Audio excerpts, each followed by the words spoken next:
vous accueillir donc pour cette deuxième conférence du cycle des chimistes dans la société.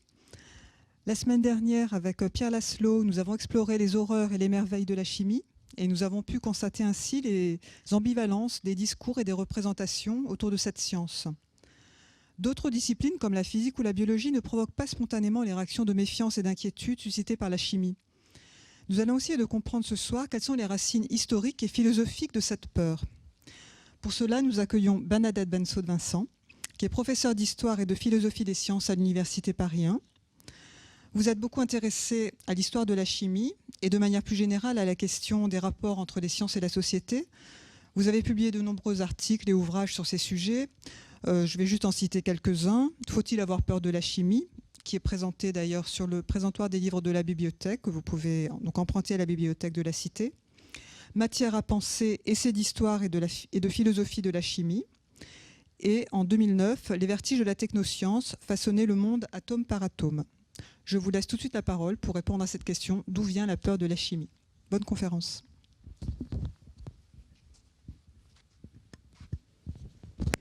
Bien, merci beaucoup. Je vais essayer de, sans parti pris, je l'espère, de présenter un petit peu d'où vient cette peur, puisque de toutes les sciences de la nature, en France en tout cas, la chimie est celle qui fait le plus peur. Et je dirais qu'il faut bien avoir conscience que c'est un phénomène culturel et de culture nationale, car si on regarde par exemple en Allemagne, la chimie fait beaucoup moins peur d'après les sondages européens. En revanche, le nucléaire fait beaucoup plus peur que la chimie. Donc, ça oriente déjà vers la piste des racines culturelles, mais vous allez voir que ce ne sont pas les seules. Donc, en gros, 1950, la chimie était encore globalement adulée et vénérée comme promesse d'abondance et promesse de progrès, de modernité. Elle était symbole de progrès et de puissance. Ici, vous avez la chimie pure qui porte l'industrie chimique. Et en 1950, on pouvait encore avoir nommé des rues qui s'appelaient rues du progrès, hein, ou rues de l'industrie. Aujourd'hui, ça ne se fait pas trop. Et en 1950, on pouvait encore penser et présenter comme symbole du progrès des gigantesques cheminées d'usines chimiques qui crachaient de la fumée noire. Et c'était valorisé, c'était un symbole de progrès et de civilisation avancée. 2000, rien ne va plus. La chimie est synonyme de pollution, de nuisance et de danger. Et la chimie est mal aimée du public. Les gens n'aiment pas ce qui est chimique d'une manière générale. Et les universités se plaignent de ce que les départements de chimie réduisent comme peau de chagrin, ceux de physique aussi, vous allez me dire, et qu'on a du mal à recruter des étudiants brillants en génie chimique. Et alors que, disent-ils, eh bien, ce sont encore des professions attrayantes et où on peut faire des brillantes carrières.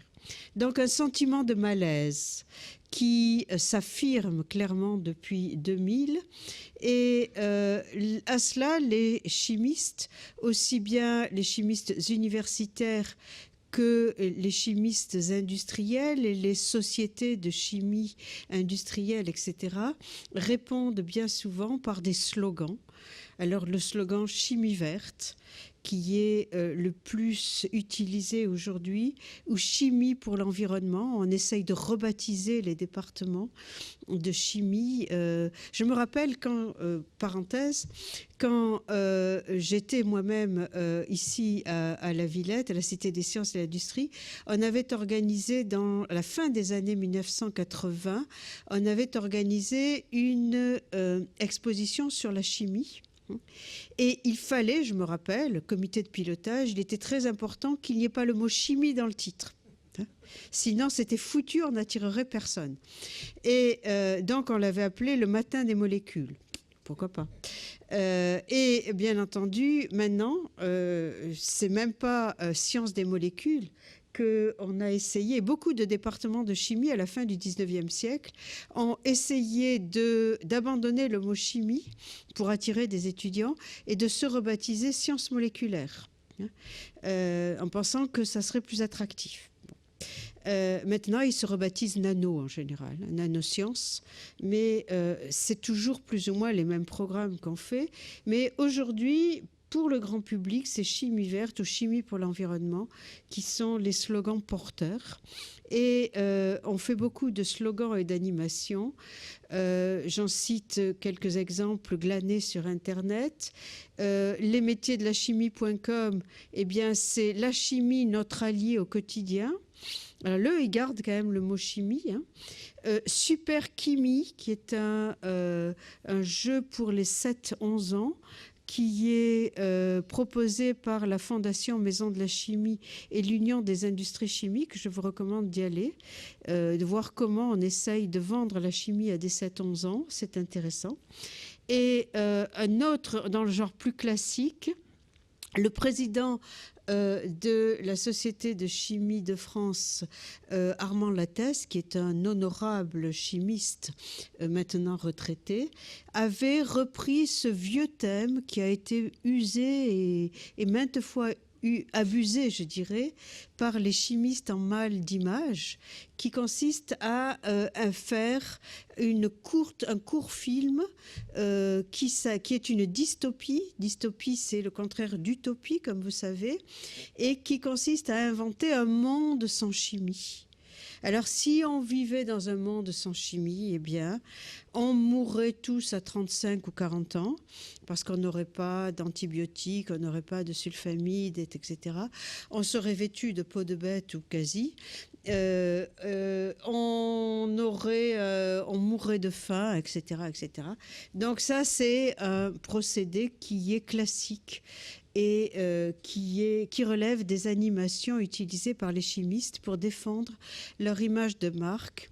Et problème, ça ne marche pas. Ça ne marche pas, pourquoi? Ça ne marche pas parce que la chimie, ou le chimique plutôt, est perçu comme l'antonyme, le contraire du naturel. Tout ce qui est bio est beau, et tout ce qui est chimique est pas beau. Je caricature, mais il faut prendre le taureau par les cornes. Le bio est beau, c'est naturel, c'est pur, c'est sain.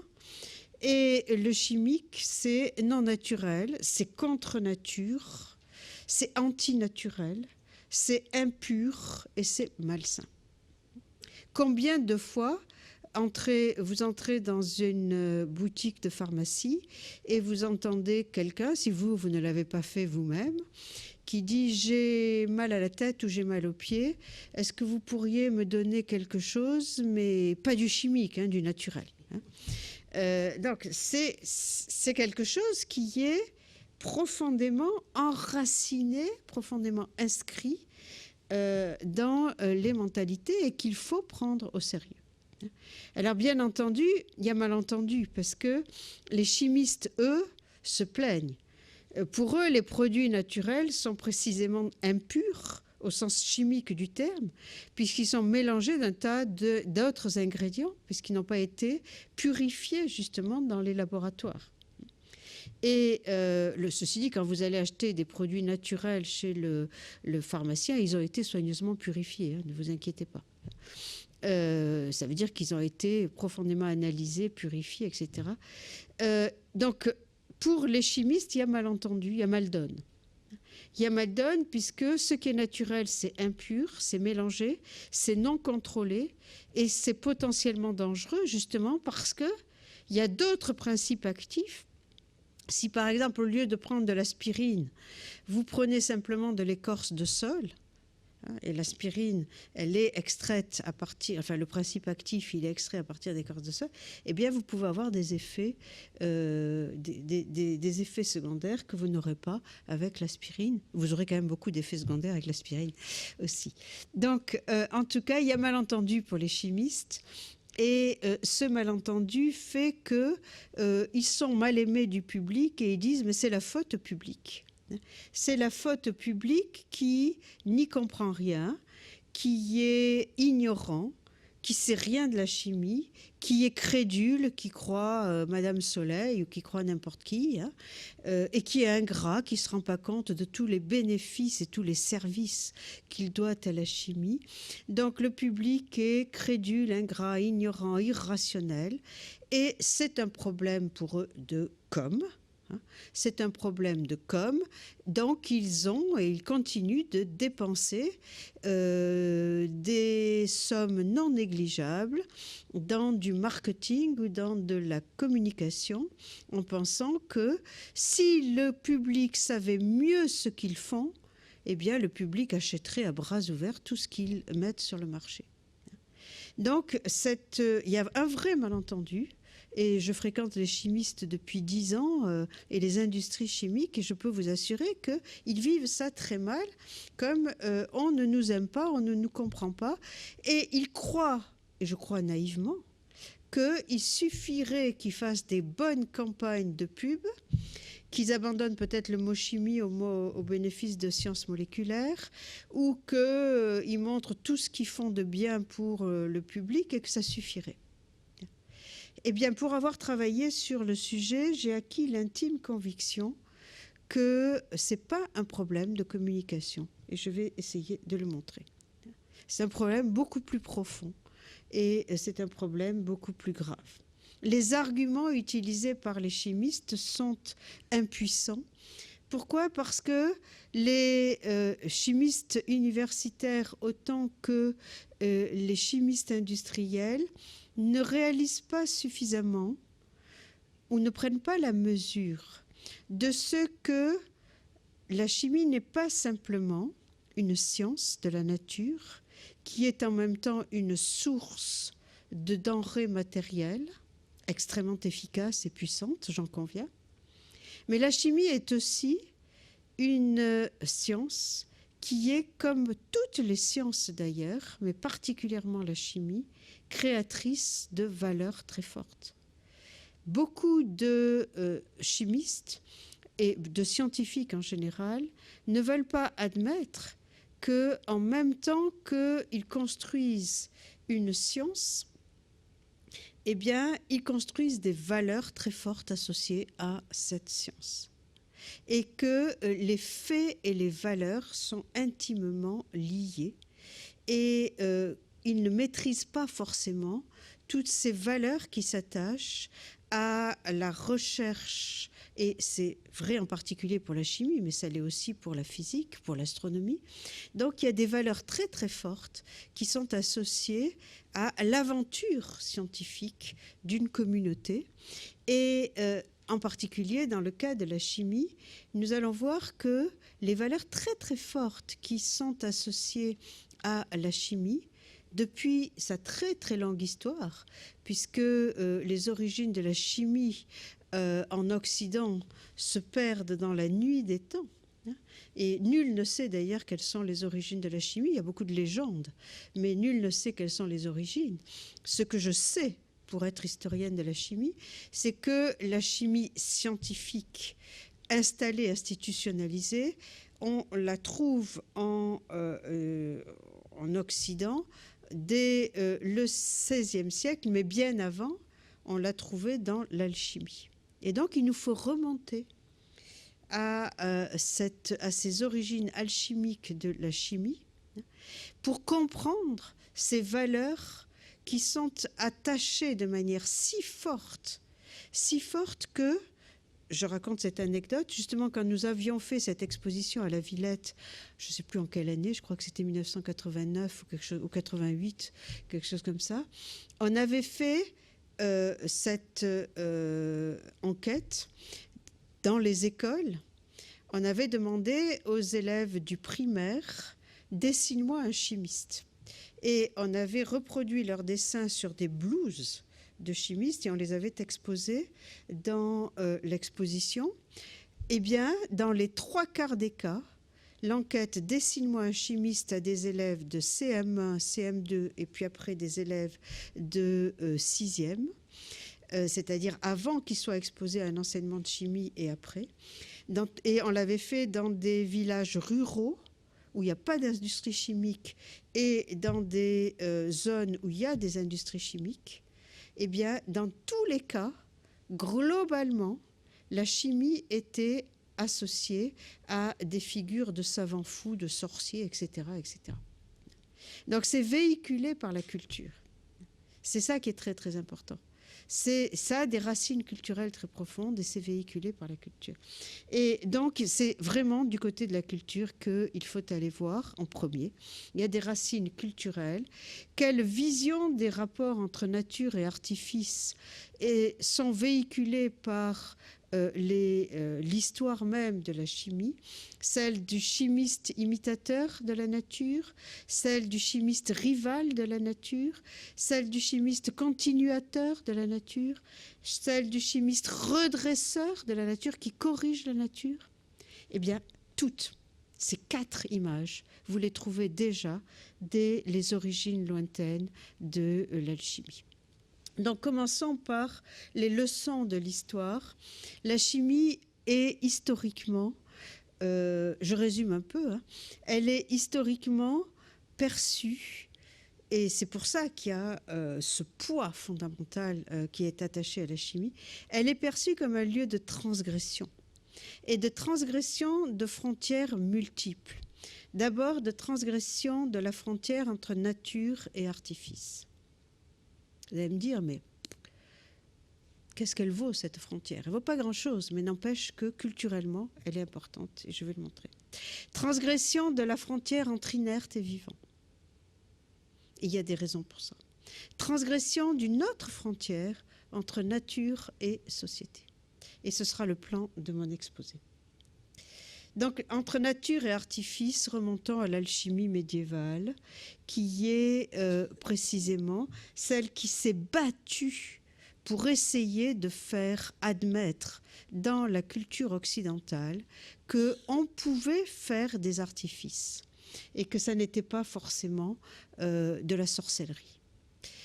Les alchimistes, comme vous le savez, ont été condamnés. Bien que l'alchimie soit un art libéral, elle n'a jamais été admise à l'université médiévale, aux côtés de la médecine, par exemple, ou d'autres, les arts mécaniques, qui étaient aussi des arts libéraux. En 1317, elle a été condamnée par une bulle papale au terme d'une dispute prose et contra, entre pro et contra, comme on le faisait au Moyen-Âge. Et la bulle papale a décrété que l'or artificiel était contre nature. En 1396, les alchimistes ont commencé à être pourchassés par l'Inquisition, quand l'Inquisition a commencé à se répandre en Europe. Et vous connaissez par exemple le fameux livre de Marguerite Yourcenar, L'œuvre noire, où on voit justement un alchimiste flamand, fils de bonne famille en Flandre, qui va parcourir toutes les universités et enseigner dans toutes les universités, mais finalement être pourchassé. Et il s'appelle Zénon, et il est finalement condamné. La fabrication de l'or artificiel par les alchimistes a été considérée soit comme de la contrefaçon, c'est-à-dire que leur or n'est pas vraiment de l'or, et dans ce cas, eh bien, c'est une duperie, c'était des charlatans, soit c'est de la magie, c'est-à-dire que ce sont des pratiques qui sont praéternaturelles ou surnaturelles, qui relèvent de la sorcellerie. Et dans les 2 cas, eh ben, les alchimistes, je ne sais pas ce qui va aller mieux pour eux, être charlatans, d'autres être envoyés en prison, ou bien être considérés comme sorciers, pourchassés par l'Inquisition, et finir sur le bûcher, Je crois que j'aurais préféré les prisons, mais pour eux, ce n'était pas reluisant. Or, ce qu'il faut savoir, c'est que, certes, il y a eu sans doute des charlatans parmi les alchimistes, hein, certes. Mais il y a eu des alchimistes qui ont très sincèrement fabriqué de l'or artificiel en vertu de leurs critères de l'époque. C'est-à-dire qu'ils fabriquaient vraiment de l'or. Ils ont même mis au point, et j'en parlerai tout à l'heure, des tests. Donc, la raison profonde pour laquelle ils ont été condamnés, c'est une raison philosophique et culturelle. La culture dominante au Moyen-Âge, c'est ce qu'on appelle la scolastique. Et la scolastique est inspirée d'une certaine lecture d'Aristote. Or, pour Aristote, la base de l'art c'est techné en grec, donc la technique, hein, et l'art imite la nature. L'art imite la nature parce que la nature elle-même a une fin et tend vers une fin. Et l'art fait la même chose. C'est-à-dire quand Aristote parle de la nature dans ses traités de physique ou de biologie, il emprunte toujours des métaphores au sculpteur ou à l'artisan, c'est-à-dire à l'art, précisément. Donc il y a vraiment une image en miroir entre l'art et la nature chez Aristote. Et il admet néanmoins qu'il y a une différence entre les produits de l'art et les produits de la nature. C'est que les produits de l'art contiennent un principe interne de changement.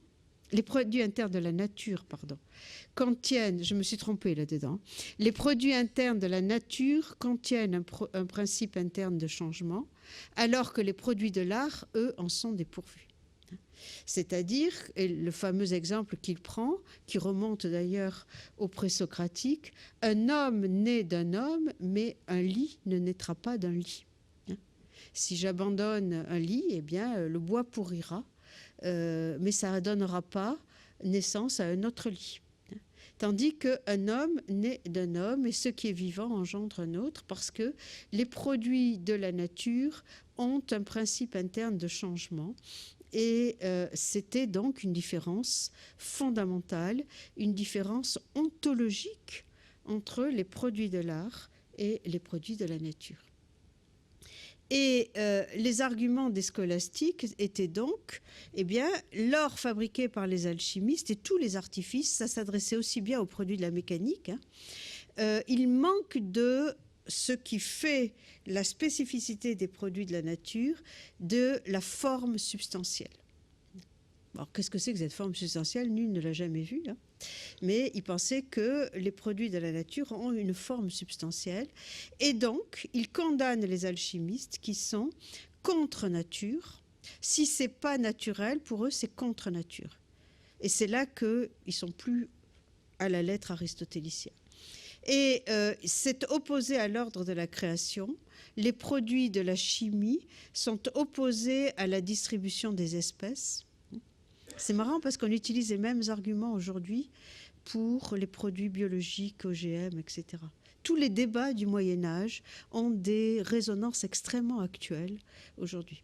Et donc, non seulement c'est contre nature, non seulement c'est opposé à l'ordre de la création, parce que normalement, l'or pousse dans les entrailles de la nature. L'or, pensait-on au Moyen-Âge, est un métal et les métaux étaient des êtres vivants. Il pousse dans les entrailles de la terre, c'est-à-dire dans les mines, et les métaux vils deviennent des métaux nobles, c'est-à-dire le plomb devient, et toute l'alchimie repose là-dessus, le plomb qui est un métaux vil devient ensuite de l'argent et l'argent lui-même devient de l'or. Les métaux maturent dans les entrailles de la terre. C'est des êtres vivants et immatures dans les entrailles de la terre. Donc, c'est opposé à l'ordre de la création que de fabriquer de l'or en laboratoire. On doit laisser faire la nature. Et ça traduit en plus l'arrogance, l'hubris. L'hubris, c'est le mot grec qui veut dire la démesure, l'orgueil des humains qui s'opposent à l'ordre de la création. Donc, vous voyez qu'il y avait des raisons très, très fortes pour que l'alchimie ne soit pas admise à l'université, qui était dominée par la scolastique, et pour que, en plus, les alchimistes soient condamnés. Évidemment, ils ne se sont pas laissés faire. Ils ont riposté. Et ils ont riposté sur 2 plans, sur 2 tableaux. Ils ont riposté dans leur laboratoire. Contre l'accusation de duperie ou de charlatanerie, ils ont riposté en mettant au point des tests d'authenticité de leur or. Et ils ont mis au point en particulier 2 tests, la coupellation et la sémentation, qui sont des tests destinés à montrer que ce qui reste dans la coupelle, quand on a fait brûler et mis de l'acide, enfin aujourd'hui c'est de l'acide nitrique, ce qu'ils mettaient, c'était de l'eau régale, eh bien ce qui reste au fond après c'est de l'or, un lingot d'or. Ce test de la coupellation a été utilisé dans les hôtels des monnaies pour vérifier la teneur en or des pièces de monnaie jusqu'au test mis au point par Gay-Lussac au XIXe siècle. Pendant des siècles, on a donc utilisé le test mis au point par les alchimistes pour authentifier l'or. Il y en avait d'autres, mais celui-ci a été le plus utilisé. Donc, ils ont répondu sur le plan expérimental pour convaincre leurs attaquants que ce qu'ils fabriquaient était effectivement de l'or. Ce qu'on sait aujourd'hui, c'est que les métaux dont ils partaient étaient des mélanges dans lesquels il y avait de l'or, de l'argent, etc. C'était des alliages. Donc, effectivement, ils récupéraient de l'or à la fin. Mais ils ont aussi riposté avec des arguments empruntés à la scolastique de l'époque. Dans le livre d'Hermès, qui est anonyme en réalité. Hermès, pourquoi? Parce que Hermès est le fondateur supposé de l'alchimie. Et ce livre, qui a été rédigé au XIIIe siècle, est un vrai petit bijou. C'est un plaidoyer pour la technique. C'est un plaidoyer dans l'argumentation aristotélicienne, dans le cadre de la scolastique. C'est un merveilleux plaidoyer pour la technique. Donc, les travaux humains, disait-il, ne sont pas contre nature. Les arts humains, la technique humaine, les artefacts humains ne sont pas contre nature, puisqu'ils mobilisent que des causes naturelles. Et il se réfère à la théorie des 4 causes aristotéliciennes, la cause efficiente, la cause finale, la cause matérielle et la cause formelle. Et toutes sont naturelles. Donc, on ne peut pas dire que c'est contre nature. Donc, vous voyez, une argumentation solide. En plus, disent-ils, nous fabriquons des artefacts pour aider la nature, pour aider les humains à se guérir, pour aider les forgerons à travailler les métaux, pour aider les États, enfin on ne parlait pas d'État à l'époque, mais aider les princes à battre monnaie, etc., etc. La preuve, c'est qu'ils étaient très demandés par tous les princes qui voulaient avoir des alchimistes dans leur cour pour avoir de l'argent, justement, et de l'or. En plus, et ça c'est l'argument le plus subtil qu'on trouve dans le livre d'Hermès au XIIIe siècle, les productions chimiques naturelles sont naturelles quant à l'essence et simplement artificielles quant au mode de production. C'est-à-dire qu'elles sont naturelles puisque le matériau premier dont on part, la matière première, elle est extraite de la nature. Les opérations chimiques qu'on fait, elles mobilisent des agents naturels, c'est-à-dire une cause efficiente naturelle, c'est le feu. Les alchimistes, vous le savez, sont les philosophes par le feu. Ils travaillent essentiellement avec le feu. Or, le feu est naturel. Le feu du laboratoire, c'est le même que le feu naturel. Et c'est simplement le mode de production dans le laboratoire. On accélère au laboratoire le processus de maturation des métaux dans les entrailles de la Terre. Mais tout est naturel là-dedans, il n'y a rien de contre-nature. Donc, à cet égard, il s'inspire même d'un exemple qui dit « Mais regardez ce que font les jardiniers quand ils greffent des plantes des arbres pour qu'ils portent des fruits. » Eh bien, nous faisons pareil. Tout est naturel là-dedans. Tout est naturel, simplement on fait un produit pour le progrès de l'homme et ils utilisent l'argument, c'est pour le bienfait de l'homme. Donc, au bilan, l'image des alchimistes, c'est vraiment qu'ils ont mené un combat pour la dignité de l'artifice dans notre culture. Si la scolastique avait gagné, on n'aurait jamais eu d'art chimique, on n'aurait jamais eu d'art mécanique, parce que du côté de la mécanique, il y avait le même combat.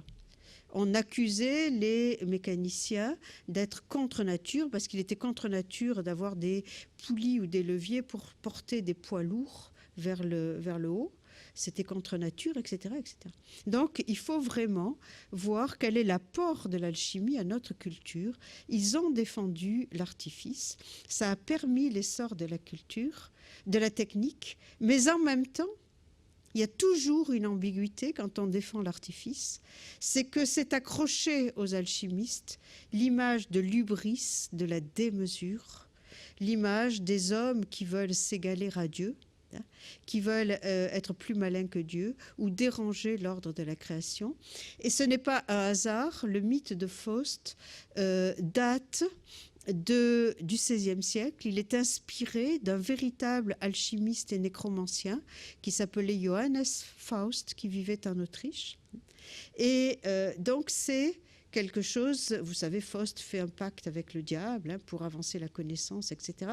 Donc l'image de quelqu'un qui va au-delà des limites de la nature est toujours associée à la chimie. Et ça remonte vraiment au combat qu'ont mené les alchimistes. C'est un combat qui est à double face. Tout est ambigu dès qu'on parle d'artefacts et d'artifices. La frontière entre nature et artifice, même si elle est éminemment relative, parce que j'appelle naturel ce qui a déjà été l'objet de beaucoup de travaux. Quand je dis un textile naturel, quand je dis que la laine est naturelle, la laine, elle est naturelle parce qu'elle est d'origine de mouton. Mais quand vous songez à toutes les opérations chimiques qu'il y a eu pour arriver à la laine que vous pouvez porter, elle n'est pas naturelle du tout. C'est une distinction qui est éminemment relative. Mais culturellement, c'est une frontière. Et il faut le savoir. Et c'est ça que les industriels chimistes ont souvent échoué à accepter. C'est que c'est une valeur culturelle qui remonte à l'Antiquité grecque et qui remonte à la culture médiévale. Et on n'en voit pas promener la culture comme ça. Il y a une mémoire culturelle qui est transmise oralement de génération en génération. La preuve, c'est que des petits-enfants, quand vous parlez de chimistes, vous font un sorcier. Donc c'est vraiment quelque chose qu'il faut avoir bien en tête. Maintenant, la deuxième frontière de l'inerte au vivant.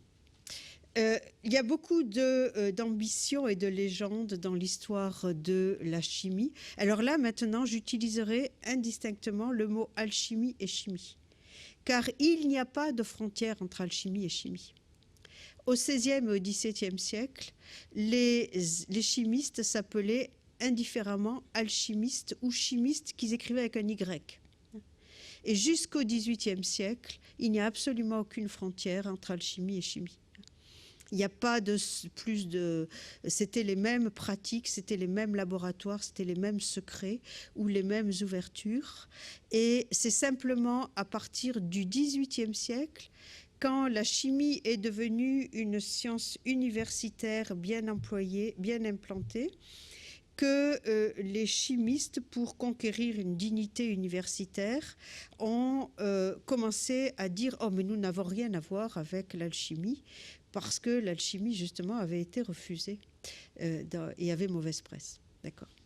Donc, il y a beaucoup d'ambition et de légendes dans le monde des chimistes, mais tout n'est pas légende et il y a aussi des ambitions. L'une des légendes, ça c'est une pure légende, il y a beaucoup de légendes qui s'attachent à Paracels. Paracels qui est réputé être le fondateur de la pharmacie, c'est-à-dire de la chimie médicale, ou iatrochimie, comme on disait à l'époque. Pourquoi ? Parce que Paracels, qui était un médecin, a combattu la médecine galénique à partir de plantes et a dit il faut se soigner avec des sels métalliques, ce qu'on appelle la chimie médicale. Et donc, Paracels a été il a brûlé les livres de Gallia, enfin, il a fait beaucoup de déclarations tonitruantes, il était très provocateur. Et il y a beaucoup de légendes qui s'attachent à son personnage, mais les Paracelsiens ont travaillé et continué son œuvre, et il raconte cette légende, c'est que Paracels, considérant que les rapports sexuels étaient indignes d'une espèce aussi noble que l'espèce humaine, pourquoi fallait-il qu'on s'abaisse à des rapports sexuels pour engendrer pour continuer notre espèce? Eh bien, il a essayé, raconte-t-on, de fabriquer un homunculus dans un tube à essai en faisant macérer du sperme humain dans du fumier de cheval pendant 40 jours. Voilà, on raconte ça. Donc, et on raconte beaucoup donc, que les chimistes ont toujours rêvé de fabriquer des humains en laboratoire. Et c'est tellement tenace comme mythe que le mythe a été repris en plein âge positiviste au XIXe siècle, quand les chimistes ont pignon sur rue dans la société et dans l'industrie et dans l'université. Mary Shelley, qui est l'épouse du poète Shelley, a écrit Frankenstein ou le Prométhée moderne en 1818, qui est encore aujourd'hui un best-seller. Hein. Et l'histoire est précisément que Victor Frankenstein, qui a été éduqué par un chimiste, c'est pas un hasard, a créé un monstre qui est son créateur et qui se retourne contre son créateur. Vous connaissez la légende qui a été maintes fois reprise au cinéma et dans la littérature populaire. Une autre légende tenace qui montre comment les chimistes sont toujours accusés de vouloir transgresser la frontière entre l'inerte et le vivant. Au XIXe siècle, on raconte, enfin c'est vrai, non, c'est pas une légende, Friedrich Wöhler, un chimiste allemand, a fait effectivement la première synthèse en laboratoire d'un produit jusqu'ici fabriqué par les organismes, qui est l'urée. Donc, il a fait cette première synthèse en 1828. Et ce qui est une légende, c'est que cette synthèse aurait été une expérience cruciale qui aurait démoli la croyance métaphysique ou religieuse en l'existence d'une force vitale dans les organismes vivants. Or, cette légende, vous la trouvez encore aujourd'hui dans les livres de chimie, les manuels de chimie des lycées français. Et c'est une légende qui est tenace, qui a la vie dure, alors qu'elle a été démentie par tous les historiens de la chimie. Car historiquement, cette expérience a été effectivement une expérience événement importante. Mais pourquoi? Eh bien, parce que c'est la première fois qu'on a découvert des corps isomères, c'est-à-dire des corps qui ont la même formule chimique, mais qui ont des propriétés différentes. Et si elle a fait événement, c'est précisément d'ailleurs parce qu'elle ne risquait pas de faire mourir la croyance en la force vitale, étant donné que ça n'est pas une synthèse qui procède à partir des éléments, à partir de carbone, hydrogène, oxygène et azote. C'est une synthèse qui n'est ni totale ni directe, puisque Friedrich Wöhler l'a faite à partir de cyanate de potassium. Et ce cyanate de potassium était lui-même obtenu à partir de cornes, du matériau des cornes de, je sais pas quel, de cerf ou quelque chose comme ça, c'est-à-dire d'un matériau organique et d'un matériau vivant. Donc, ça ne pouvait rien démontrer. Les chimistes ont continué de dire qu'ils allaient quand même travailler sur... Ça n'a pas ébranlé Berzelius ni Liebig. Et Claude Bernard, parce qu'il y a eu beaucoup de querelles au XIXe siècle entre chimistes et physiologistes, Claude Bernard a eu beau jeu de répondre aux chimistes qui propageaient que ça avait tué la croyance à la force vitale. Il ne croyait pas à la force vitale, hein, Claude Bernard. Mais il dit que la chimie peut certainement refaire des produits qui sont faits par l'organisme, mais elle n'utilise pas les mêmes procédés. Et voilà. Donc la chimie peut sans doute refaire de l'urée, même des cheveux, des ongles, tout ce que vous voulez, mais pas avec les mêmes procédés. Donc il y avait quand même une frontière. Mais le résultat, c'est qu'au XIXe siècle, la chimie, et en particulier à cause de la querelle entre Pasteur et Liebig, la chimie véhicule des idées d'athéisme, puisque Pasteur, lui, était un savant très catholique. Et Pasteur s'est battu justement pour dire que la fermentation était un procédé qui reposait sur des microbes, c'est-à-dire des êtres vivants, et que ce n'était pas un procédé chimique. Etc., etc. Donc la chimie a été accusée d'athéisme et de matérialisme, c'est une image très très forte qui s'est attachée à elle. Donc c'est encore, si vous voulez, lié à cette idée de la transgression entre l'inerte et le vivant. Et cette transgression continue. Je signale qu'elle est remise à l'honneur puisque en juin 2009, le magazine anglais Nature titrait à propos de la biologie de synthèse, qui est maintenant c'est la biologie qui fait des synthèses, et non plus la chimie, mais la biologie de synthèse a hérité de toute la tradition de la chimie de synthèse, et le journal titrait « La biologie de synthèse est un antidote contre le vitalisme chronique ». Voilà. Donc même aujourd'hui, en 2010, c'était en 2010, on peut encore parler d'un vitalisme chronique. C'est d'ailleurs d'une croyance en la force vitale. Voilà. Donc la chimie est l'ennemi du vitalisme et c'est quelque chose qui reste profondément attaché à la chimie. Maintenant, troisième frontière entre nature et société. La chimie est utile au bien public et elle a été cultivée, valorisée au XVIIIe siècle, bien avant Lavoisier. Ce n'est pas Lavoisier qui est le fondateur de la chimie.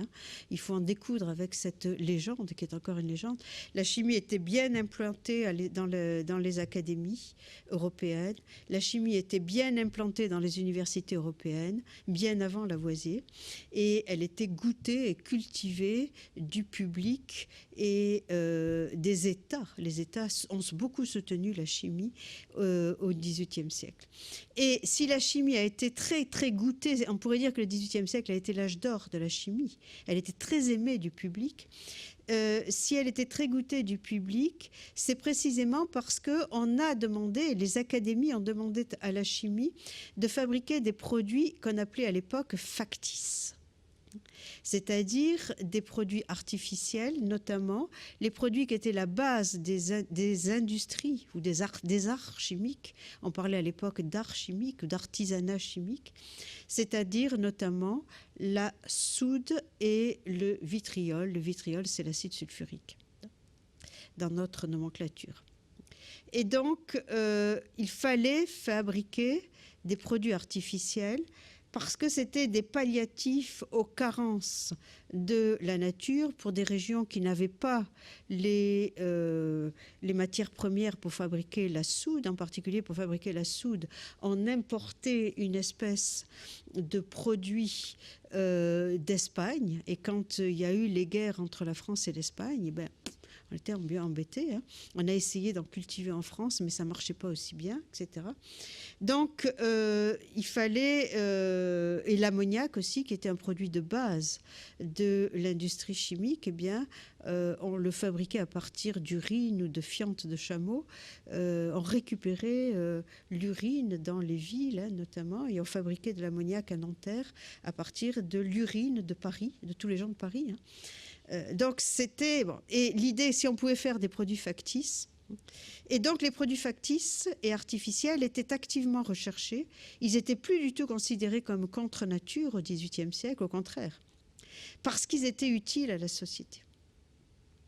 Et ils étaient utiles à la société, mais ils étaient considérés quand même comme moins bons que les produits naturels. Jusqu'à la fin du XIXe siècle, les produits factices étaient en général inférieurs aux produits naturels. Et par exemple, vous savez que pendant la guerre franco-prussienne, 1870-1871, tous les chimistes ont été mobilisés pendant le siège de Paris pour fabriquer des substituts des produits naturels, puisqu'il n'y avait rien pour nourrir la population de Paris. Donc ils ont fabriqué du café artificiel, des produits d'entretien artificiel, etc. Ils se sont considérablement mobilisés. Mais ces substituts sont moins bons que les produits naturels. Et c'est pour ça d'ailleurs que le produit allemand nous est resté, on les appelle des Ersatz. C'est le mot allemand qui veut dire substitut. Et quand on dit c'est un Ersatz de, ça veut dire que c'est un palliatif, mais ce n'est pas aussi bon que le produit naturel. Or, renversement de valeur au XXe siècle. Renversement de valeur complet. Le XXe siècle a vraiment renversé les valeurs de la chimie, attachées à la chimie. 1915-1918, la chimie, c'est la mort à cause des gaz de combat. Donc l'image de la chimie n'était pas très bonne, bien que les chimistes aient fait monts et merveilles pendant la Première Guerre mondiale. Mais au lendemain de la Première Guerre mondiale, les usines chimiques qui avaient tourné à bloc pendant la Première Guerre mondiale pour fabriquer des nitrates, des explosifs et des gaz de combat, eh bien, elles se sont retrouvées avec qu'est-ce qu'on va faire de tout ça ? Il fallait convertir les usines qui avaient fonctionné pendant la guerre en usines de paix. Et en particulier, Dupont de Nemours, qui est une usine américaine, comme son nom ne l'indique pas, Dupont de Nemours, qui avait tourné à bloc pour fournir des nitrates aux Alliés, eh bien, a voulu recycler ces usines en fabriquant des produits de synthèse. Or, c'était déjà bien avant la guerre, les polymères synthétiques avaient commencé. Les polymères synthétiques étaient arrivés sur le marché dès 1900 avec le celluloïd, la bakélite, etc. Et donc, ils ont investi là dans les polymères de synthèse. Et en particulier, les laboratoires de polymères de synthèse ont, en 1938, mis sur le marché cette merveille qui est le nylon. Voilà. Et il a fallu, pour commercialiser ces polymères de synthèse, qui au début étaient considérés comme des pâles substituts de la soie naturelle ou bien de l'écaille, puisque beaucoup des polymères étaient utilisés pour remplacer l'écaille ou pour remplacer la nacre pour les boutons ou les peignes, pour remplacer l'ivoire dans les boules de billard. Mais c'était toujours considéré comme des ersatz. Le miracle, parce que c'est vraiment un renversement de valeur, quand opéraient les services de marketing de Dupont, c'est de renverser les valeurs. D'abord, le génie, ça a été de ne pas appeler le nylon soie artificielle. Parce que s'il l'avait appelé soie artificielle, ça aurait été considéré comme un pâle substitut de la soie. Alors c'est vrai que ça a remplacé tous les usages de la soie, mais ils l'ont commercialisé tout à fait autrement, à grand renfort de campagne marketing, puisqu'il y a une gigantesque jambe de femme qui a circulé à travers tous les États des États-Unis, couverte d'un bas de nylon, et le lendemain, toutes les femmes se précipitaient dans les department stores pour aller acheter des bas de nylon qui étaient beaucoup moins durables que les bas de soie, mais ça fait rien. Voilà. Ils ont fait des campagnes de marketing extraordinaires, et notamment le fameux slogan extraordinaire inventé par Dupont, « Better things for better living through chemistry ». C'est-à-dire que la chimie qui était associée à la mort est devenue associée à la vie, et à la vie moderne, à la vie des femmes modernes, qui travaillent, qui ont besoin de chimie pour leur maison, etc., etc. Ça a été vraiment, et toute la culture américaine, les cultural studies aux États-Unis étudient ça. L'histoire de la culture américaine au XXe siècle, c'est l'histoire de la chimie. C'est l'histoire de l'émancipation de la femme par la chimie, etc. Enfin, émancipation, entre guillemets. Voilà. C'est les Tupperware. Tupperware, on a, dans les années 50, vidé les cuisines pour les équiper de Tupperware. Il y a une sociabilité qui s'est créée autour de Tupperware, des campagnes publicitaires. La chimie est associée à abondance, prospérité, femmes modernes, etc. Très intéressant. La cible féminine a fait la fortune de la chimie au XXe siècle. Il faudrait peut-être réutiliser les femmes aujourd'hui pour redorer le blason de la chimie. C'est un conseil que je donne. Voilà. L'âge des plastiques, la chimie n'est plus du tout, les artefacts, le plastique n'est plus du tout considéré comme un pâle substitut Camelot bon marché. Le mérite de l'âge des plastiques, ça a été de créer une culture du plastique avec des artistes qui ont commencé à faire des sculptures en plastique, les architectes qui ont commencé à faire des structures légères en matériaux composites ou plastiques, etc. Donc, qui ont donné des lettres de noblesse au plastique. Les hauts couturiers ont beaucoup travaillé pour la noblesse des polyamides synthétiques, etc. Donc, c'est devenu un matériau paré de 1000 vertus. Le plastique est extraordinaire parce qu'il est adaptable, flexible, souple, léger. Or, toutes les valeurs attachées aux matériaux plastiques sont devenues des valeurs dans notre culture, dans notre société. Plastic Man. Plastic Man aux États-Unis, c'est un modèle de société. C'est celui qui a une personnalité flexible, qui est très superficielle, très léger, mais qui est agréable en société et qui peut changer de boulot sans arrêt puisqu'il est flexible. Donc c'est devenu un symbole culturel. Et j'en veux pour preuve Roland Barthes dans les mythologies en 1971, qui avait très très bien vu quelles étaient les valeurs associées au plastique. Plus qu'une substance, le plastique est l'idée même de transformation infinie. Il est, comme son nom vulgaire l'indique, l'ubiquité rendue visible. C'est d'ailleurs en cela qu'il est une matière miraculeuse. Donc le plastique, c'est ce qui est virtuel. C'est aux limites du matériel, c'est infiniment virtuel, c'est infiniment changeable. Et c'est si peu matériel que c'est devenu presque anticipé sur les mondes virtuels. Donc je pense que là, il y a des valeurs très très fortes qui ont été mises en place par la chimie. Mais évidemment, quand il y a des valeurs aussi fortes, il y a toujours une contre-culture, nouvelle inversion des valeurs, le paradis artificiel, le Disney World du Plastic Man, exactement au moment où triomphe l'âge des plastiques, c'est-à-dire les années 1960, au moment où le plastique a conquis ses lettres de noblesse, eh bien le plastique devient l'opposé. À côté du paradis, il devient la figure du mal associée à tout ce qui est diabolique, à la science au service de la mort, de la Shoah, etc., etc. Donc c'est vraiment, il y a toujours cette ambivalence. Dès l'instant où on valorise l'artifice, il faut savoir qu'on s'expose à ces très très fortes ambivalences. Ces ambivalences sont inscrites dans notre culture depuis l'alchimie. 1962, une biologiste marine, Rachel Carson, qui était affolée parce que les organismes marins sur lesquels elle travaillait dans la baie de Boston étaient en train de disparaître, a essayé d'alerter les journaux scientifiques et on lui a ri au nez. Comme elle avait une belle plume, eh bien, elle a inventé une fable qui s'appelle Silent Spring. C'est une fable.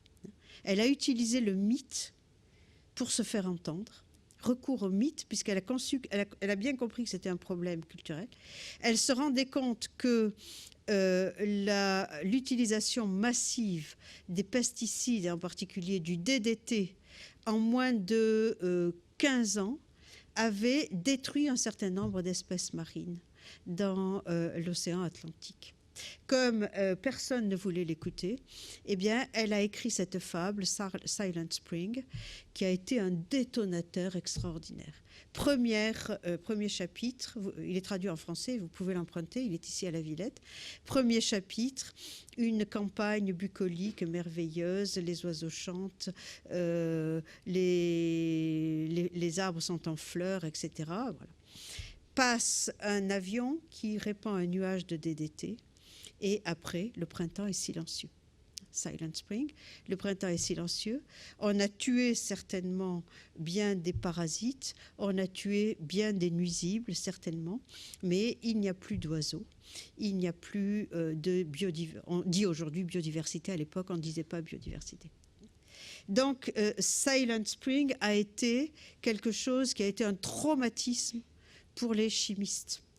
Traumatisme, ils se sont défoncés, il n'y a pas d'autre mot. Ils ont traité Rachel Carson, cette femme est complètement hystérique. Ils ont financé des campagnes, c'était le moment où la télévision commençait à se répandre dans tous les foyers. Ils ont financé des campagnes extraordinaires à la télévision pour discréditer Rachel Carson et montrer tout ce qu'on doit à la chimie, que sans le DDT, eh bien, tout le monde mourrait de faim, etc., etc. N'empêche que cette image de la chimie comme puissance de mort, qui est très forte dans Silent Spring, est revenue. Les pesticides tuent indistinctement, ils détruisent les équilibres naturels. C'est le message de Silent Spring. Elle n'est pas contre l'usage de la chimie, hein, mais contre l'usage indiscriminé. Mais elle termine son livre en disant qu'il vaut mieux utiliser des moyens bio pour tuer les nuisibles. C'est très clair, elle n'est pas contre la science.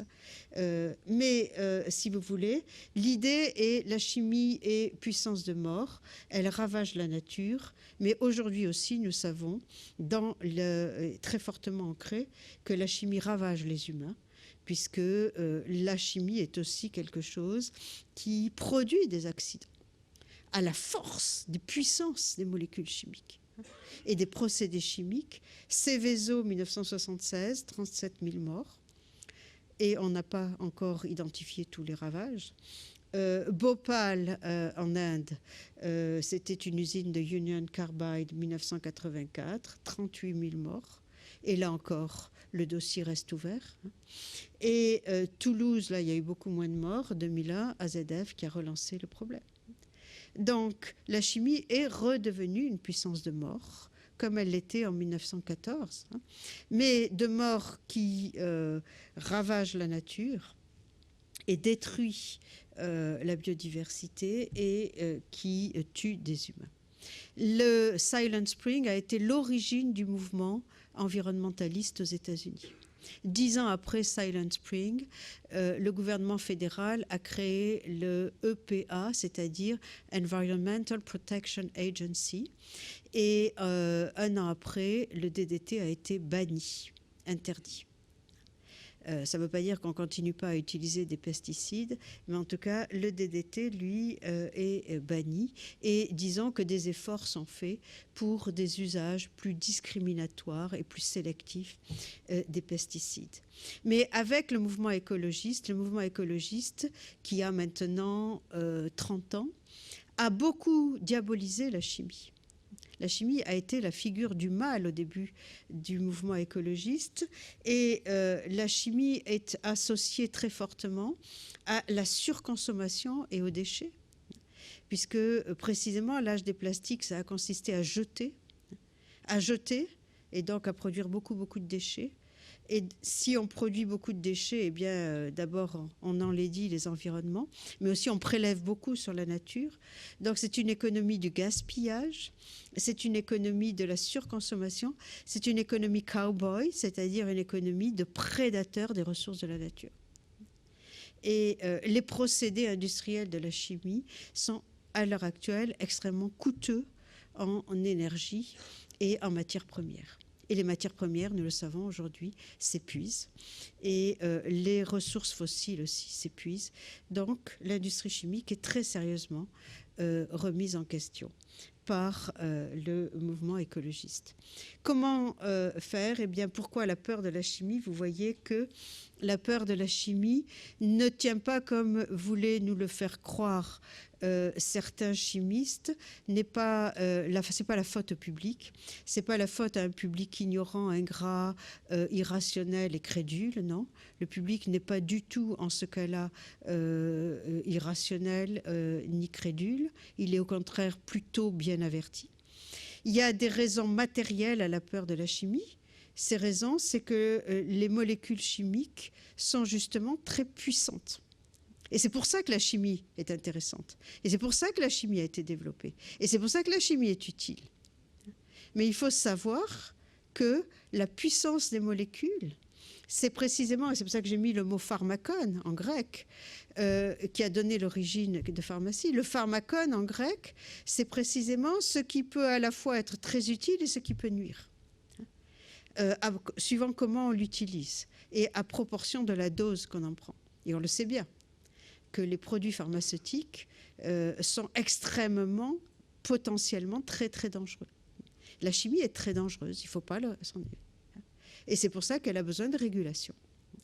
Et des raisons culturelles que j'ai énumérées tout à l'heure, valorisation de l'artifice. La chimie est associée à la valorisation de l'artifice, et qui plus est de l'artifice qui peut améliorer la nature ou bien dépasser la nature. Mais toute culture de l'artifice est extrêmement ambivalente, et la chimie est précisément objet de cette ambivalence. Enfin, des raisons économiques. L'essor de l'industrie chimique est associé à la production de masse, à la société de consommation et à une société de gaspillage qui est aujourd'hui fortement remise en cause. Donc vous voyez que le problème est extrêmement complexe. Ce n'est pas un problème de communication. C'est un problème beaucoup plus complexe, et la peur de la chimie est une peur fondée. Je le dis, on peut avoir peur de la chimie, mais ça ne veut pas dire qu'il faut supprimer la chimie et se convertir tout au bio. Au contraire, je dirais bien aujourd'hui, au contraire, il faut revaloriser la chimie et la chimie de synthèse. Mais il faut changer les pratiques et l'image suivra. Ce n'est pas un problème de com', l'image suivra. Produire des berceaux qui incluent le problème du cycle de vie, c'est-à-dire faire des produits qui incluent le cycle de vie, c'est-à-dire qui réfléchissent au recyclage des produits une fois qu'on a fini de les utiliser. C'est ce qu'on appelle « from cradle to grave », du berceau à la tombe. Or, très peu encore d'industriels chimiques ont intégré cette notion de penser l'innovation en termes d'analyse de cycle de vie. Ils continuent à avoir toujours « Ah, j'ai la solution miracle pour votre truc » et ils ne pensent pas en termes de cycle de vie, et ça, c'est quelque chose qui est... De généraliser ce qu'on appelle les procédés de chimie douce, c'est-à-dire, au lieu d'utiliser des hautes températures et des hautes pressions, d'avoir des procédés à réacteurs ouverts, beaucoup plus semblables à ceux de la nature, justement, aux procédés biologiques et qui travaillent à température ambiante. Et c'est des procédés beaucoup plus difficiles à contrôler, beaucoup plus difficiles à maîtriser, mais qui d'ailleurs souvent s'inspirent de la biologie. C'est ce qu'on appelle le biomimétisme. Et il y a tout un courant aujourd'hui de biomimétisme qui se développe, ou d'utilisation même de produits bio pour fabriquer des produits chimiques. Ce qui pose un autre problème, de mon point de vue, et d'autres problèmes de risques bien plus graves. Mais la bio-inspiration est quelque chose qui est en train déjà de changer l'image de la chimie, c'est-à-dire une chimie alliée de la nature et pas ennemie de la nature. Une chimie qui s'inspire de la nature, qui respecte la nature et qui travaille de concert avec la nature, c'est quelque chose qui me paraît très très important. Un autre remède qui me paraît aussi tout important du point de vue de la transgression nature-société, c'est de travailler dans la transparence, c'est-à-dire de communiquer sur les procédés. Or, vous savez que le secret industriel continue d'être la règle, et que quand on demande aux industriels chimistes de donner leurs informations, en particulier sur leurs innovations en matière de formulation de produits, etc., eh bien, on n'obtient jamais gain de cause.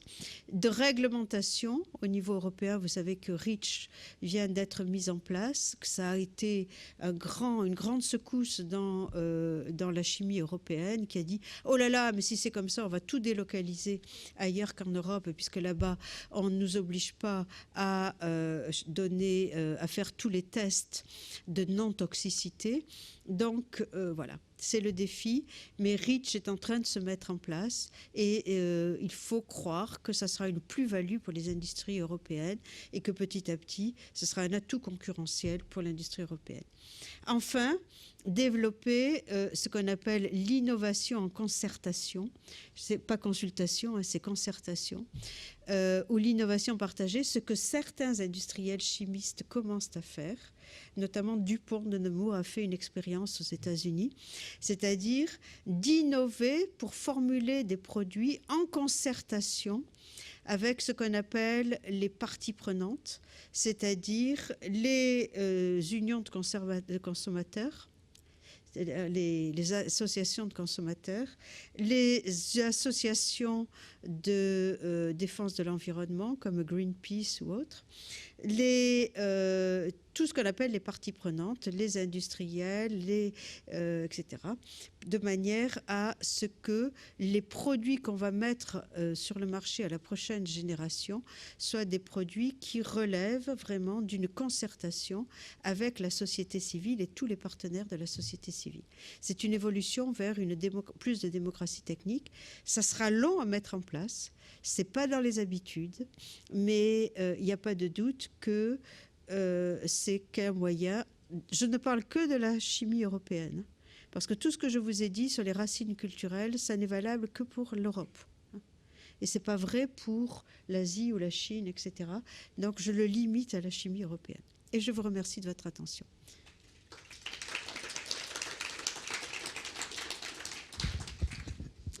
Merci beaucoup pour cette conférence très intéressante et je vais maintenant passer la parole au public. Si vous avez des questions, des remarques. Oui, monsieur.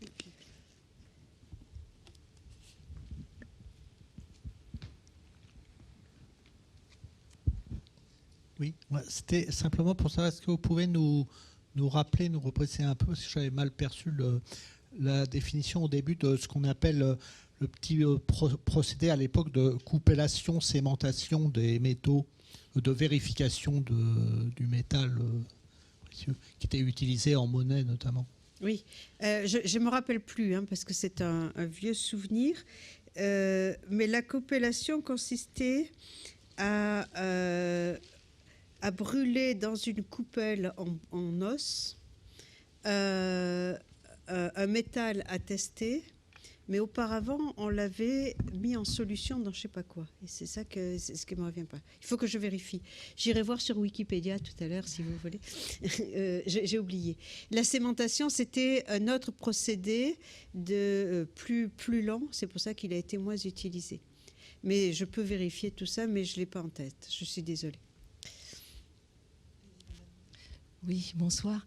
Dans le cadre du biomimétisme, vous nous avez dit on aurait l'idée de fabriquer d'utiliser des produits bio pour fabriquer des produits chimiques. Et vous avez ajouté que cela posait des problèmes et que c'était quelque chose peut-être de grave. Oui. Est-ce que vous pourriez donner quelques précisions, s'il vous plaît ? Oui, il y a deux... Aujourd'hui, de plus en plus, les industries chimiques se tournent vers ce qu'on appelle les biotechnologies. L'idée étant que c'est plus possible aujourd'hui de fabriquer des nouvelles molécules, ça coûte trop cher par les voies chimiques. Et donc, on va utiliser des procédés biotechnologiques, c'est-à-dire faire fabriquer les molécules intéressantes par des organismes, soit génétiquement modifiés ou génétiquement synthétisés, même, dont le génome va être synthétisé. C'est tout le programme de la biologie de synthèse. Et on va les faire fabriquer par des organismes. Et si l'évolution biologique qui a mis combien 300 millions d'années, hein, a mis au point des procédés pour fabriquer des molécules très très performantes. On n'a aucune chance de les battre en 10 ans de recherche. Donc autant emprunter ce que nous donne la nature. Ça, c'est pas le biomimétisme, hein. Ça, c'est le bioengineering, hein. C'est vraiment le biotechnologie. Et les investissements actuels dans la biologie de synthèse sont motivés par la perspective, la promesse que d'ici 2050, 50% du marché des industries chimiques sera occupé par des biotechnologies. Donc c'est pour ça que le gouvernement français, d'ailleurs, est en train de lancer une initiative de biologie de synthèse. Le Parlement a été saisi de ça, est en train de faire un rapport, l'OPEX est en train de faire un rapport. On avait organisé ici l'an dernier, je crois, un débat sur la biologie de synthèse qui a eu lieu ici, hein, il me semble. Par Vivagora, et ça continue cette année. Il y aura un autre débat organisé sur la biologie de synthèse. C'est un gros challenge, et c'est quelque chose qui demande vraiment réflexion et concertation de mon point de vue. Les chimistes ont connu bien des déboires avec la chimie de synthèse. Ne recommençons pas les mêmes erreurs 100 ans après avec la biologie de synthèse. C'est vrai que la chimie de synthèse nous a beaucoup apporté, mais elle nous a aussi causé bien des problèmes. Donc il faut vraiment développer une biologie de synthèse qui soit respectueuse des valeurs et des contraintes de l'environnement également, etc. Donc je pense, et des principes de précaution aujourd'hui. Je pense que c'est pour ça que le biomimétisme, en revanche, c'est quelque chose de différent. Le biomimétisme, qui a existé bien avant que n'existent les nanotechnologies ou la biologie de synthèse, le biomimétisme, ça consiste à s'inspirer des produits de la nature. Par exemple, on s'inspire aujourd'hui de la feuille de nénuphar, hein, ou de lotus, qui est hydrophobe à sa surface, et donc elle laisse couler l'eau. Et donc, on a étudié à l'échelle moléculaire comment était fichue la surface des feuilles de lotus, et on a vu comment c'était, et on fait des matériaux, des surfaces notamment de verre, qui imitent la fleur de lotus. Ou un autre, les pattes de gecko. Vous connaissez le gecko, qui est un petit lézard qui s'accroche avec ses pattes, et il peut même marcher à l'envers sur un plafond, vous le voyez, hein. Et donc on a étudié la structure moléculaire des pattes de gecko, et on essaye d'imiter. Mais on essaye d'imiter non pas en prenant une patte de gecko, on essaye d'imiter en fabriquant des molécules et à l'échelle, qui aient les mêmes petites ventouses à l'échelle moléculaire. Ce sont des cils qui accrochent les surfaces lisses. Voilà. Ça, c'est du biomimétisme. Ou bien de faire des machins des molécules qui vont reconnaître une cible, exactement comme la reconnaissance moléculaire de l'ADN, par exemple, dans les 2 bases de l'ADN. Ça aussi, c'est de la chimie biomimétique. Et ça continue de se faire, et c'est très prometteur, des choses comme ça. C'est très, très prometteur, et ça pose moins de problèmes que de fabriquer des virus synthétiques qui vont nous faire des biocarburants ou des algues synthétiques, et qui vont nous faire des biocarburants et nous permettre, paraît-il, de continuer à consommer autant qu'on veut. Voilà. Donc, il y a un vrai débat là.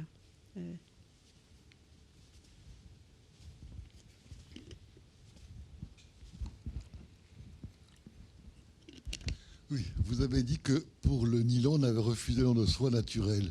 Ce nom de soie naturelle est employé au début du XXe siècle, je me rappelle bien, pour de l'acétate de cellulose qui a servi. Donc on ne peut pas recommencer avec un autre produit, il me semble, le même nom.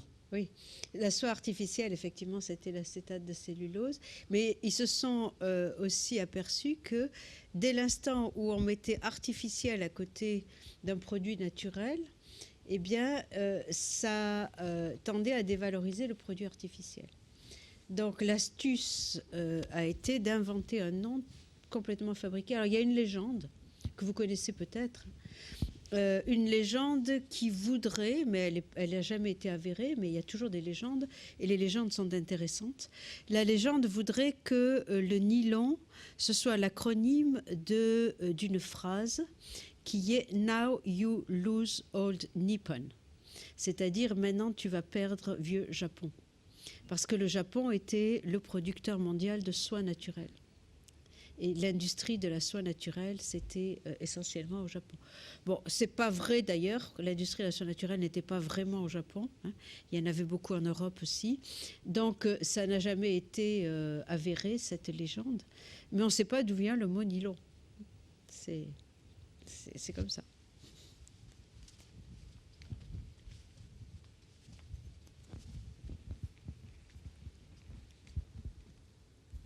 Merci.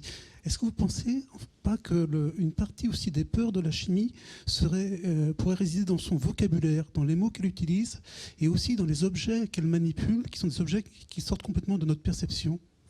Oui, absolument. Vous parlez de molécules, par exemple. Oui, oui. C'est très. D'abord, la nomenclature chimique qui a été inventée en 1787 par un groupe de chimistes français, puis petit à petit elle s'est développée. Cette nomenclature qui impose qu'un nom doit refléter la composition a remplacé les noms en usage qui étaient auparavant. Par exemple, on ne parle plus de vitriol, mais d'acide sulfurique, etc. Or, ça a créé une coupure entre le monde des usagers, qui étaient les artisans, les industriels ou le public, enfin les consommateurs, et le monde académique. Ça a été quelque chose, à mon avis, qui a beaucoup joué dans l'image de la chimie. Parce que la chimie, ça paraît comme quelque chose qui est mystérieux. Et en plus, vous avez tout à fait raison, une réaction chimique, on ne voit rien. On ne voit pas ce qui se passe. Ça se passe à l'échelle des molécules. Et donc, un réacteur chimique, c'est une boîte noire. Et on ne voit pas ce qui se passe, c'est mystérieux. Et en plus, ça peut vous exploser à la figure. Parce que c'est très puissant et qu'on ne contrôle pas forcément toujours très très bien, même si on a fait des gros progrès dans le contrôle. Mais enfin, les accidents chimiques montrent que c'est très puissant. Et c'est pour ça que la chimie appelle vraiment à la fois la prévention des risques et la précaution. Non seulement la prévention, mais il y a toujours de la précaution à avoir en chimie, parce que il y a beaucoup de circonstances où on ne peut pas prévoir. Qu'on ne peut pas prévoir. L'accident d'AZF est absolument inexpliqué encore aujourd'hui. Et ça tient sans doute à des circonstances comme ça. Oui, bonsoir, merci. Quand j'étais adolescent, on disait en l'an 2000, vous mangerez du steak de pétrole.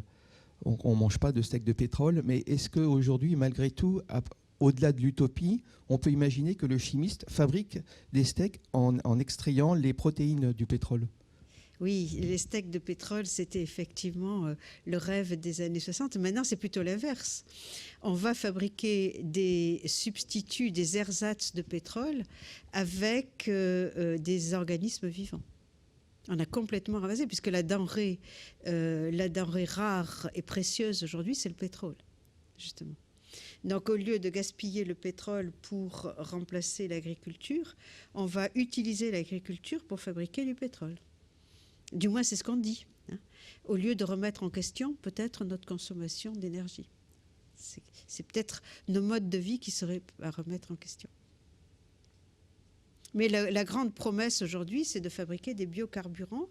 Et comme on s'est aperçu que les biocarburants allaient prélever sur les surfaces cultivées, quels qu'ils soient, et qu'on n'arriverait pas à nourrir la population de la planète, eh bien, l'idée, c'est maintenant de fabriquer des organismes synthétiques, des algues synthétiques pour fabriquer du biocarburant. Il y a déjà des brevets développés, déposés, à la fois aux États-Unis et en France, là-dessus.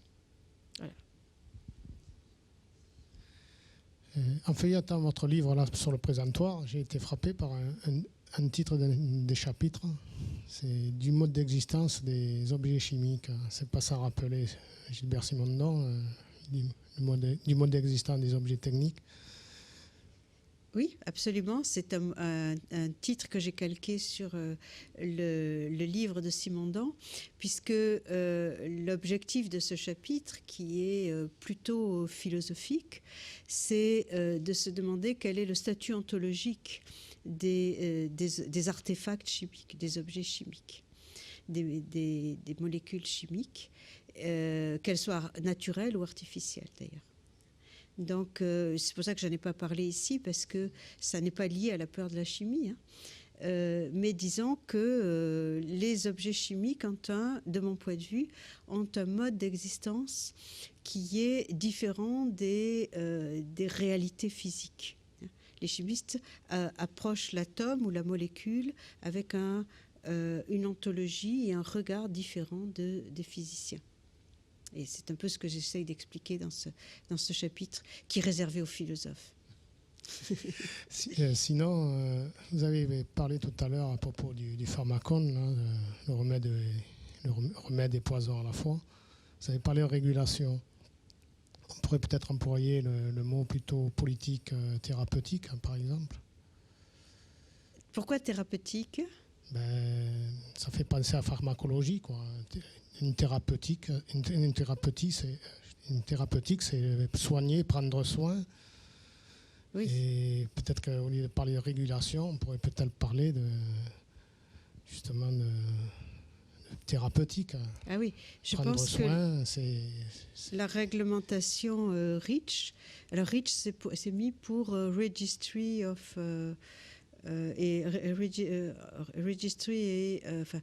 registre et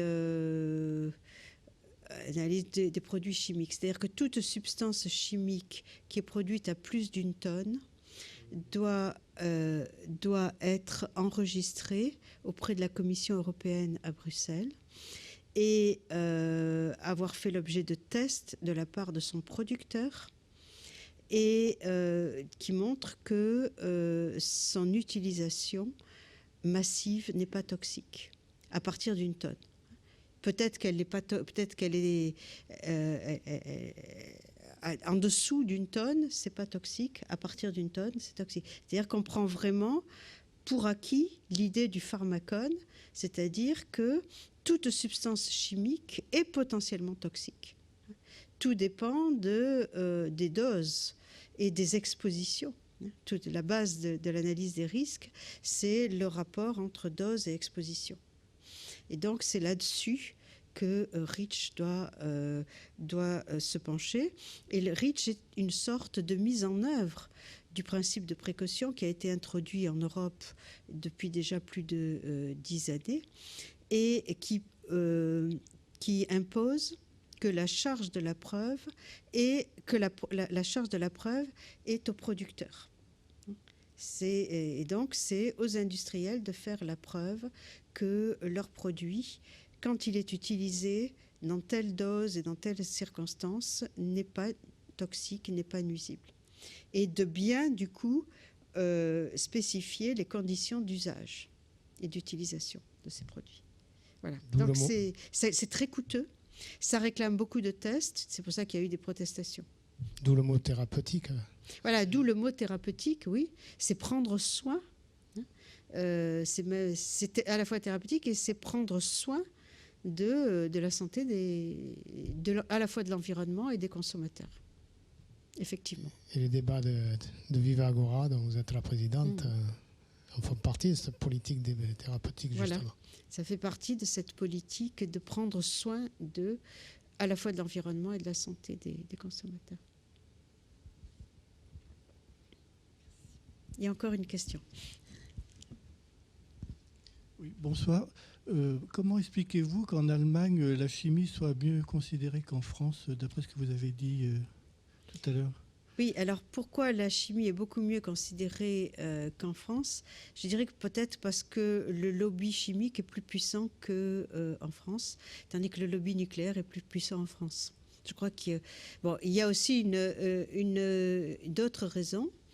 Une raison, c'est que la chimie en Allemagne est enseignée de manière très différente de l'enseignement en France. Elle n'est pas couplée à la physique. Elle est enseignée de manière beaucoup plus expérimentale. Elle est enseignée comme une science à part entière, etc. Et puis, la culture technique allemande est très différente de la nôtre aussi.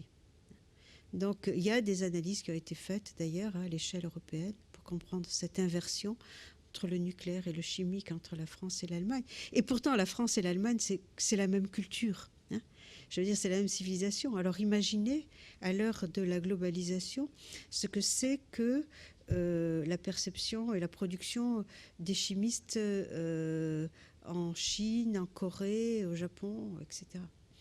Et donc je pense qu'il faut être très, très, très conscient de la dimension culturelle de nos productions scientifiques et techniques. Sinon, on passe à côté de beaucoup de problèmes. Merci. Est-ce qu'il y a encore une intervention? Il y en a une devant. Ça sera la dernière. Merci beaucoup.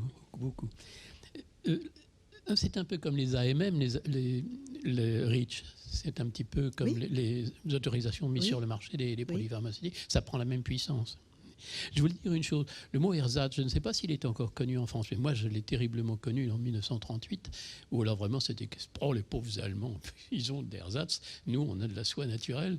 Ça, je m'en souviens comme si c'était d'hier. Je ne sais pas s'il y a encore en France ce dédain du produit, si le mot ersatz lui-même est encore connu des jeunes générations. Je pense qu'en tout cas, dans la langue française, il est utilisé de manière péjorative. Il est encore utilisé comme ça, oui. Une petite question. Le principe du précaution dont on parle de plus en plus, il est inscrit dans la Constitution française, mais en Europe aussi? Oui, depuis... Dans toutes les constitutions européennes? Non, ce n'est pas la Constitution, mais il a été... je ne veux pas dire de bêtises, il a été admis, je dirais, en 80, avant le sommet de Lisbonne. Mais il n'est pas inscrit dans le marbre des autres... Est-ce qu'il est dans la Constitution? Il n'est pas dans la Constitution européenne. Non. Oui, c'est ça. Mais c'est un principe qui est énoncé... Ce qui est quand même une nuance importante. Oui, c'est une nuance. Plus que très importante. Effectivement, le fait qu'il soit dans la Constitution française est un degré de plus. Oui. Et beaucoup s'en plaignent. Oui.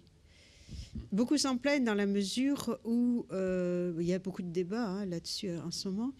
Beaucoup s'en plaignent dans la mesure où ça lui donne un statut juridique, donc qui va relever des procès, de la jurisprudence aussi. Et ça on l'a vu depuis quelques années, ça peut donner lieu à quelques abus du principe de précaution. Voilà. Gérald Bronner. Voilà, je pense que ça peut engendrer des abus. Oui. Bon, merci surtout de votre... Il n'y a pas d'autres interventions, non. Donc on va s'arrêter là. Merci beaucoup, Bernadette Bensoul. Merci à vous. Et donc, je vous rappelle notre prochain rendez-vous la semaine prochaine avec Philippe Walter et on parlera d'art la semaine prochaine puisque ce sera la chimie pour percer le secret des œuvres d'art. Bonne soirée à tous.